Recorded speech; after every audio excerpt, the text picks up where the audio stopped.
Les Indiens Pueblo ont vécu ici du 7e au 14e siècle environ.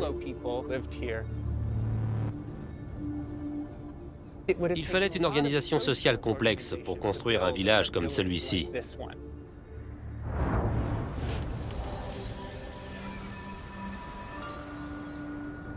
Il y avait plus de 150 chambres, donc au moins autant de personnes qui se retrouvaient ici.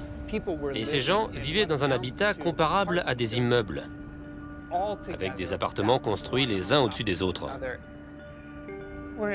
C'est un habitat social. Ici, on est protégé des risques. Si la récolte familiale est mauvaise, on peut demander de l'aide aux voisins. Et puis, c'est aussi un endroit très facile à défendre en cas d'attaque extérieure.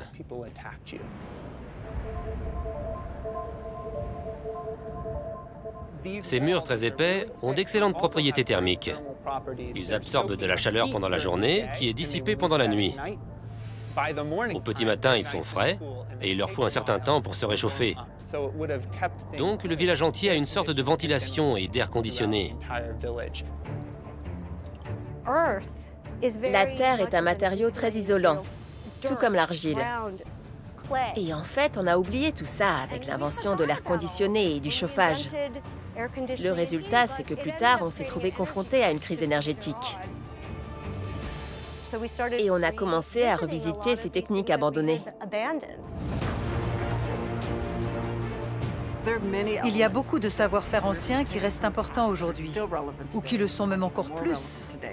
Par exemple, savoir choisir l'orientation en fonction du soleil et du vent, ou comment économiser l'eau. Tous ces choix ont un impact sur la solidité d'une structure et sur sa forme également. Quand on essaie d'imaginer le passé, on a tendance à trop simplifier. On sous-estime le passé. Pour construire un village aussi grand, il fallait être capable de coopération, de coordination et de solidarité. C'est un accomplissement qui mérite le respect.